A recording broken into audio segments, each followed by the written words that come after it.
কাল হচ্ছে পারমিতার বিয়ে। তো সেই জন্য আজকে বিকালবেলা পারমিতা আর আমি চলে এসেছি বাজারে। এখান থেকে নিয়ে নিচ্ছি কয়েকটা গোলাপ ফুল আর জিপসি ফুল আর একটা লেহেঙ্গা চুজ করে রেখেছি।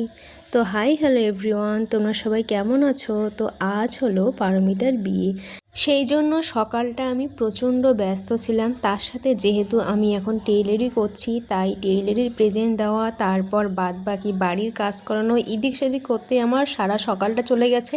আমি কোনো ভিডিও করতে পারিনি। আর এখন আমি এই জল ভরতে যাওয়ার আগ মুহূর্তে অল্প একটু ভিডিও করে নিচ্ছি, তাও আবার বাবার ফোনে। আর আমার ফোনটা তো নষ্ট, তোমরা বুঝেই গেছো। আর এখন যেহেতু ফটোশ্যুটের জন্য ভালো জায়গা পাচ্ছি না, তাই আমাদের সবজি বাগানে কয়েকটা ফটোশ্যুট করে নিচ্ছি। ফটোশ্যুট করতে করতে আমাদের জল ভরতে যাওয়া সৈন্যপণ্যরা তারা সবাই আমাদের ছেড়ে চলে গেছে, মানে অনেক এগিয়ে গেছে। আর আমরা যেহেতু বারবার দাঁড়াচ্ছি, সেই কারণে আমরা অনেকটা পিছিয়ে গেছি।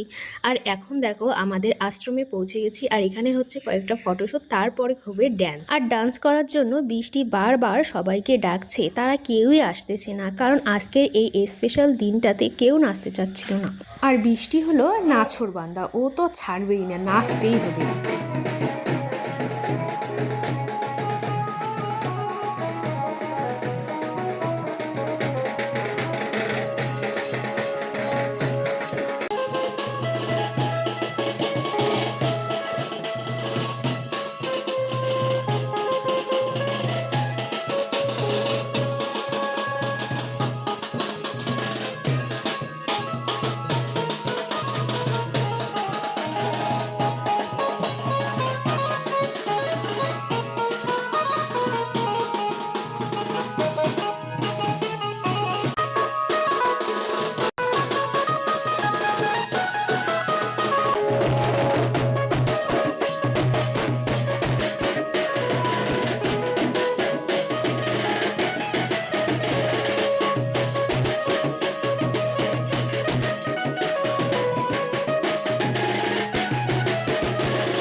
নাচতে নাচতে দেখি আমাদের পাত্রী ওখানে নেই, ও এসেছে দিঘির পাড়ে। তাই আমরা ওখানে আর দেরি না করে ছুটে আসলাম দিঘির পাড়ে। এখানে এসে দেখি পাত্রী এখানে।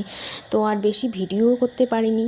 আস্তে আস্তে দেখি দিঘির পাড়ে যেসব নিয়মকানুন ছিল সব কিছুই শেষের দিকে, শুধু এই জল ভরাটাই বাকি ছিল। তো ওটাও তুলে নিলাম ভাগ্যক্রমে।